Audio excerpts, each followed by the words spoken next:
Et du coup, si on était au rez-de-chaussée avec toi, moi je vais passer au sous-sol. Ça veut dire comment on fait ça au quotidien. C'est bien beau, il y a tous le. Tu parlais de Yaka Foka, dans les échanges que j'ai avec les avocats, moi j'ai souvent le. Ouais, ouais, dans 5 ans, je sais où je vais aller quand je serai devenu le cabinet qui. Voilà, superbe projection à 5 ans. Mais demain, je fais quoi la semaine prochaine, le mois prochain, et quand est-ce que je vois les premiers effets 6 mois après, on rappelle, sans le dire, mais on joue un peu. Qu'est-ce qui passait? Ah, mais tu comprends les dossiers.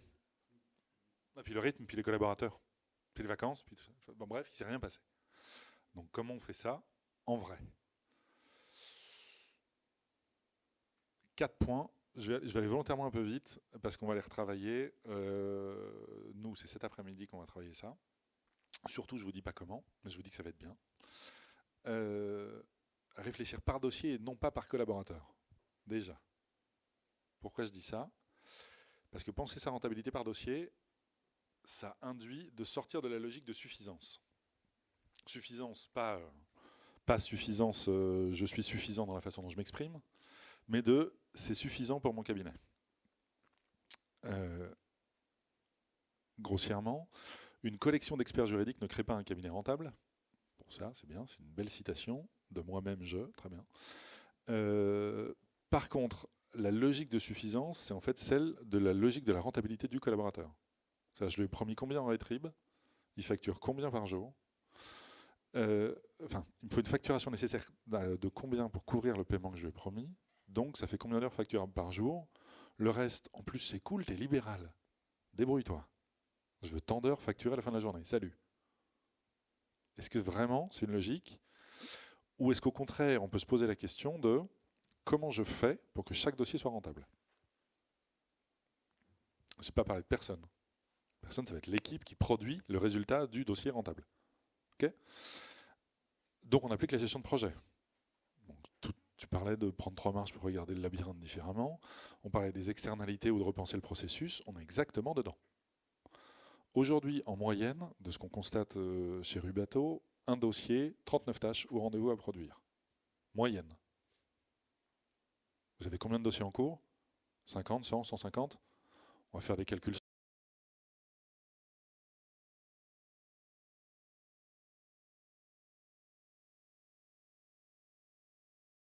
C'est la moyenne aussi.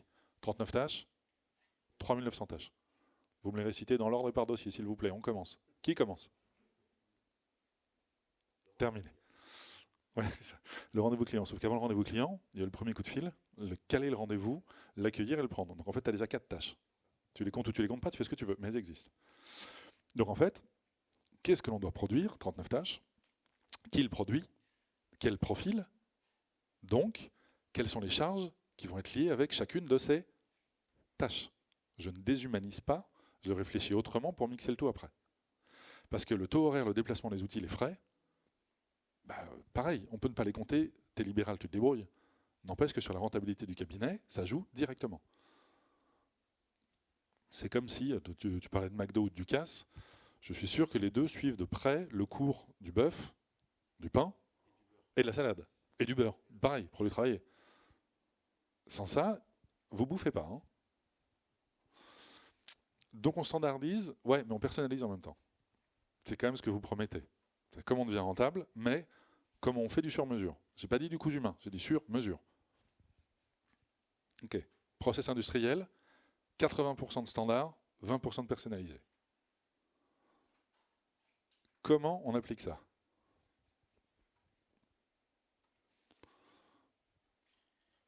On essaye de s'y retrouver. Donc, on catégorise. Qu'est-ce qu'on a à faire? Pour nous, il y a 5 familles de tâches. Ce qu'on a appris à la fac, c'est grossièrement les 2 premiers. Il y a un peu du 5 aussi, c'est tout. Bon. On ne passera pas le temps d'examen, de réflexion et de syllogisme juridique, c'est-à-dire j'ai des pièces, qu'est-ce que j'en fais, etc. Ok, le cerveau, la réflexion, l'expertise, très bien. Après, il y a les contraintes. Les premières, c'est le calendrier. Contentieux conseil, il y en a un qui est imposé par une externalité, l'autre qu'on va négocier avec la partie adverse, n'empêche qu'une fois que c'est écrit, on vous attend tous. Bon. Qui s'est réveillé la nuit dernière à cause d'un dossier? Non, personne, tout va bien, on est serein. Ok, si je remonte à la semaine dernière, qui? Ah ok, un. Il y en a un qui est honnête. Deux, pardon, deux. Que deux? Vous êtes vraiment très anormaux, très atypiques. Bref. Pardon? Tu prends des produits pour dormir. Ben voilà, on trouve une solution, on trouve une externalité pour répondre au problème. Très bien, on Ce est qu'ils dedans. t'ont pas dit, c'est qu'en fait, ils dorment pas. En fait, ils dorment pas. En fait, ils n'ont pas le temps. Ils n'ont pas le temps de dormir. Comme ils ont 4 heures de dodo par semaine, par jour, parce que le reste c'est du boulot, de toute façon on s'effondre. Donc c'est pas dormir. Qui a dormi entre deux dossiers plutôt. Ouais. Okay. Donc rien qu'à voir le niveau des blagues, il y a un sujet. Bon. Donc on réfléchit, on exécute selon les contraintes externes. Ok. Ça veut dire comment je m'organise chez moi. Comment je mets tout le monde en mouvement, on passe sur le 3, sur le 4, et au milieu de ça, on a le plaisir de faire un boulot où nécessairement on va avoir de l'administratif, qu'on va saupoudrer au milieu de tout ça. Et de ça à 39 tâches, je vous répète dans l'ordre qui, quoi et qui en est où. Si je prends le dossier 27, Benjamin, t'en es où? Okay, si je prends le dossier 40, Thierry, t'en es où? Débrouillez-vous. Donc pour industrialiser, on reprend ça, les 39 tâches, une séquence. Okay, on modélise la vie d'un dossier autant que possible, 80%, 20% de variables, une équipe et une nomenclature.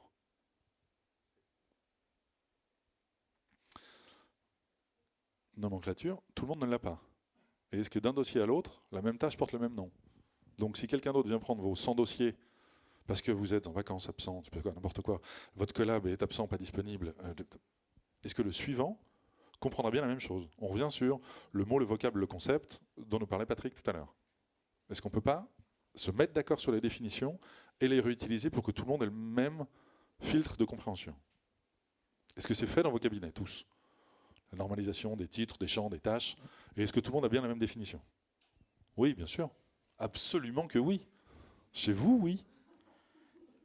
C'est pour ça que vous êtes là, non?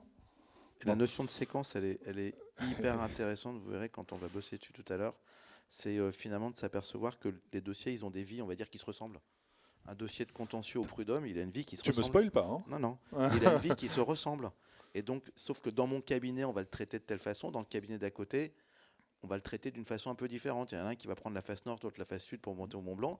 À la fin, ils seront tous les deux en train de plaider au prud'homme. Mais le chemin qu'on aura pris va être très individuel dans le cabinet. Mais il va se répéter à chaque fois parce que dans mon cabinet, on fait comme ci, on fait comme ça. Est-ce qu'il va tenir compte des externalités? Exactement. Tu fais du McDo, tu fais de la bistronomie ou tu fais du casse. À partir de là, tes modèles vont pas être les mêmes. Et la face nord ne sera pas la même, la face sud ne sera pas la même non plus. Donc comment on travaille pour soi? Et pour soi, pour le client. Donc ça va rejoindre les autres sujets, parce que c'est bien beau tout ça, on est hyper organisé, on est propre. Ouais, finalement, on travaille pour vivre ou on vit pour travailler? Vous vous débrouillez, vous avez 4 heures, mais c'est pas chez moi. Du coup, les types de facturation, c'est bien. Ils sont tous bons, en fait. Ils sont tous bons. Par nature. Enfin, des petites blagues de juriste. Par nature. Par contre, c'est pour qui? C'est pourquoi? Chaque dossier peut être bon. Okay. Comment je le traite? Selon quels critères? Qu'est-ce que je peux, pareil, industrialiser ou organiser? Si on file la métaphore des restos, comment je fais ma mise en place? J'ai coupé 4 kilos d'oignons, pas 5, pas 2, mais ils sont déjà coupés d'avance. Comme ça, je sais que je peux les utiliser sur tout mon service. C'est de l'organisation, en fait, hein, c'est du process. Ok, comment j'ai préparé ça? Typiquement, les conventions d'honoraires. Je vous ai mis un petit hashtag, le droit clair. Il y en a qui ont fait du legal design un peu comme ça. Les notions de droit clair. On va s'amuser. Je vous demande de répondre, gentiment. Je reprends. Thierry, ta convention d'honoraires fait combien de pages? Variable au fond des dossiers. Déjà, donc, il y a une variable. Très bien. Je lis. 1, 2, 3 conventions. 3 pages. Donc, tu la réécris à chaque fois ou tu as des modèles? Et voilà. Donc, j'ai des modèles différenciés. Ben voilà. Donc, les conventions d'honoraires doivent être simples. Ouais. Ok. D'après toi, il y a combien de pourcentage de la population d'avocats qui a des modèles différenciés de conventions d'honoraires? Alors, ça fait quand même 15 ans que je bosse pour les avocats. De mes simulations, hein, on est au deçà de 5%. Voilà. Et donc un type de facturation. Donc là, pas de problème.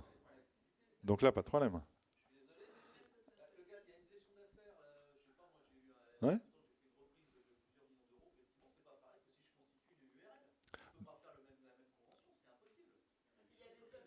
Alors, Alors on va. Mais alors, non mais bien sûr, ça c'est de la personnalisation, mais ça c'est facile. On parle plus. Je vous laisse juste, vraiment, faites-le. Demandez à vos ordres les difficultés d'interprétation qu'il y a sur les conventions d'honoraires, parce qu'on a des parpaings de 15 pages qui sont censés tout prévoir au cas où avec des options et des renvois qui sont dignes d'une fac de droit en master qu'on donne à qui? À des clients très juristes d'ailleurs, c'est facile, qui est à l'aise avec la notion de contrat déjà. Regarde le chiffre. Non, c'est la signature en bas à droite. Donc en fait, regarde le devis.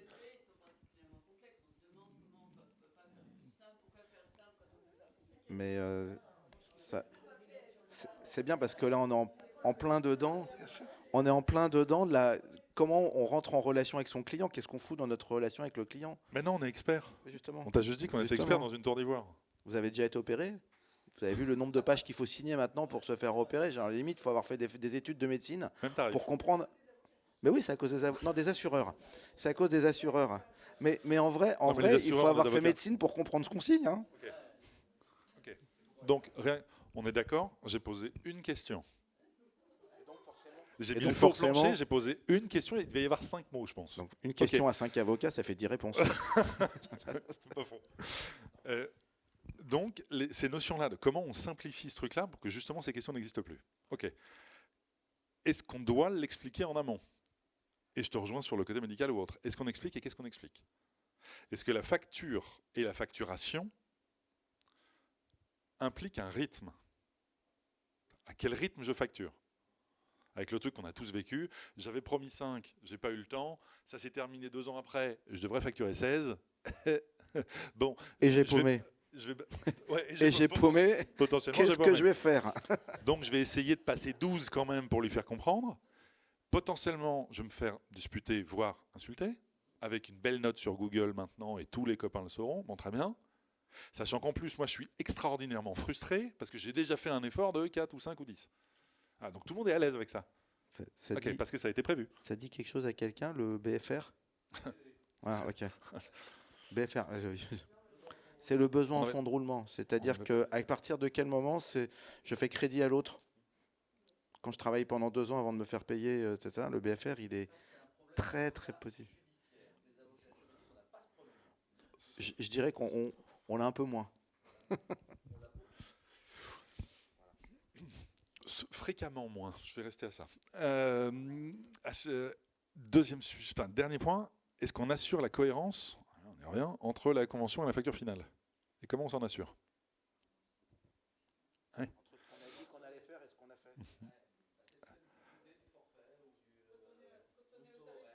fait. C'est marrant, est-ce qu'on n'est pas en train de boucler sur le processus?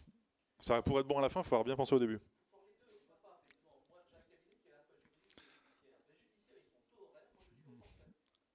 Donc il y a des choix qui ont été faits, donc il y a de l'amont et de la réflexion. Donc c'est bien ce qu'on dit. Il faut s'organiser pour produire 80% de standards avec 2 modèles différenciés. N'empêche qu'il reste les 20% de personnalisation. Et c'est là qu'on commence à danser. Comment deviser? Comment? Je double, je triple, je force, je me fais mal. Oui. Ou j'actionne. Ouais.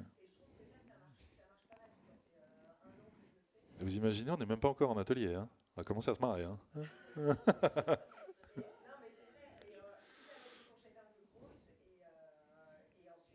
Alors, je pousse le jeu. Est-ce que ça vous est arrivé d'envoyer une facture inférieure à votre convention d'honoraires? Bravo. C'est hyper. Elle a été payée? C'est hyper rare, mais c'est très beau. Mais le client va parler de toi comment? À combien de personnes? Alors je ne dis pas qu'il faut majorer les conventions pour faire le super banco, pas du tout. Mais comment on peut en arriver à organiser un modèle qui fait qu'on est tellement transparent sur les factures que ça ne nous pose pas de problème de facturer moins que ce qu'on avait dit au départ? C'est-à-dire qu'on n'est pas toujours à avoir l'impression d'être en retard et de se dire si sur celui-là je me goinfre, ça compensera les autres. Comment on rééquilibre? Ouais.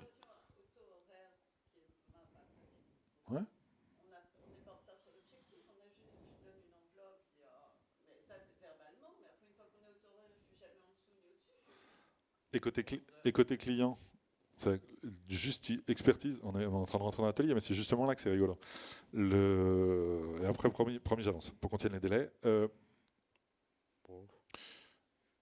Si on part de ce principe-là, je facture au réel. Génial pour l'avocat. Dans quelle mesure et sur quelle proportion des dossiers on se retrouve dans la situation que j'expliquais avant, où le client lui dit oui, sur ce qui était une estimation pour toi. Mais comme il est néophyte, pour lui c'est un engagement. Hein? Ah oui, je sais, oui. Ah. Et de la sienne, si je peux me permettre. et de la sienne. Ouais. Soi-même, parce que souvent on s'occupe de la fortune du client, on oublie la sienne, et on se retrouve avec des avocats en difficulté financière, ça s'appelle. Voilà. ou en engueulade avec le client parce qu'il ne comprend pas pourquoi en plus le client ne veut pas le payer pour un truc pas cher. Ça arrive, hein. De faire une convention ? Et donc tout le monde est à l'aise sur le j'ai devisé combien et je m'assure que j'aurai mes 17,5 de taux de marge contributive qui me feront une marge réelle, etc. Tout le monde est à l'aise avec ça. Tout le monde a les chiffres de son dossier par dossier. Je suis pas à l'aise avec 17% de marge. Bon, voilà. Donc là, on a le comptable et on a l'autre qui dit j'ai pas le chiffre, mais ça serait intéressant de l'avoir, mais il n'y a pas 100% des avocats qui font des conventions, hein, je peux vous promettre. Voilà. Alors, c'est le CNB, je crois, qui l'a rendu obligatoire, ou la loi. Si vous arrivez en contestation d'honoraires devant l'ordre sans convention, ce qui arrive souvent, c'est pour ça que je vous dis, la règle, c'est l'ordre applique sa jurisprudence du taux horaire moyen pour telle matière et tout, terminé. Donc c'est un taux forfaitaire moyen, horaire. Donc c'est 2 fois qu'on parle de facturation, 2 fois on allume le plancher. Hein. Et heureusement qu'on a au rez-de-chaussée. Ouais, c'est ça. Et on n'a pas encore parlé collaboratif.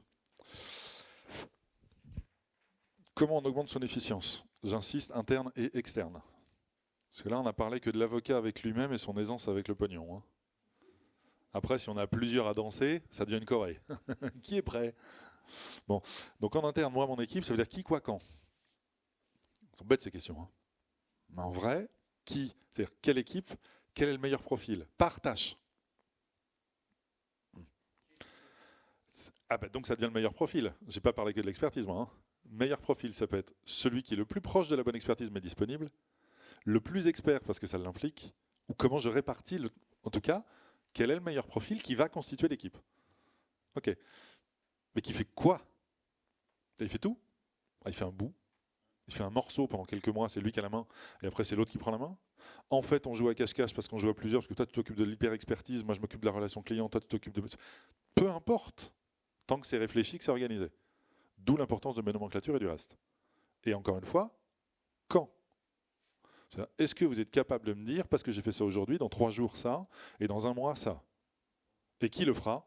Et pourquoi? Et pourquoi c'est lui le meilleur profil? Et pourquoi s'il est indisponible, parce qu'il est en vacances, parce qu'il est malade, parce que je ne sais pas quoi, je suis capable de l'identifier pour leur basculer à un autre profil qui sera le meilleur tenant compte de cette externalité. Tout le monde est à l'aise avec le sujet, bien sûr. Oui, bien sûr. Et c'est pas de la science-fiction, hein, ça se fait en vrai. Hein. Ok, je ne suis pas sur Mars, je suis là. Okay. En externe, j'en parlais tout à l'heure volontairement avec 2-3. Si je vous demande le pourcentage de votre chiffre d'affaires qui est généré par des dossiers qui viennent par recommandation, on est toujours à plus de 50%, sauf exception. Bon. Et pourtant, je reprends le process dont nous parlait Patrick. Est-ce que vous avez des métriques de suivi de selon mon dossier et la qualité de mon dossier, voilà le pourcentage de recommandations que j'aurai. Est-ce que c'est suivi au mois ou à l'année? Est-ce que c'est même envisagé? Non, pourtant les dossiers viennent de là. Donc en fait, on a ouvert une porte. On a « Hé les gars !» Non, on n'a même pas dit. On a ouvert la porte, puis on s'est barré. Okay. Donc la lisibilité, le montant et la cohérence dont on parlait, ça crée de la crédibilité. Bizarrement, on en revient. Ceux qui ont facturé certaines fois moins que d'autres, ils disent « Oh là là, c'était génial !» Alors pourquoi vous ne le faites pas sur tous les dossiers? Je ne sais pas, finalement. Est-ce que c'est impossible? Ou est-ce qu'il suffit juste de monter 3 marches pour regarder le labyrinthe différemment? Parce qu'une fois qu'on a trouvé la porte, et qu'on a mis notre joli petit fil, Ariane, tout ça, machin, bon, en fait, il n'y a plus de Minotaure. On passe à côté, on prend pas de risque, on se barre et on est passé. Donc, en fait, il suffit de monter 3 marches et de réfléchir en amont. Donc, d'automatiser un peu. On dirait que c'est préparé, c'est fou. Donc, il faut une régularité.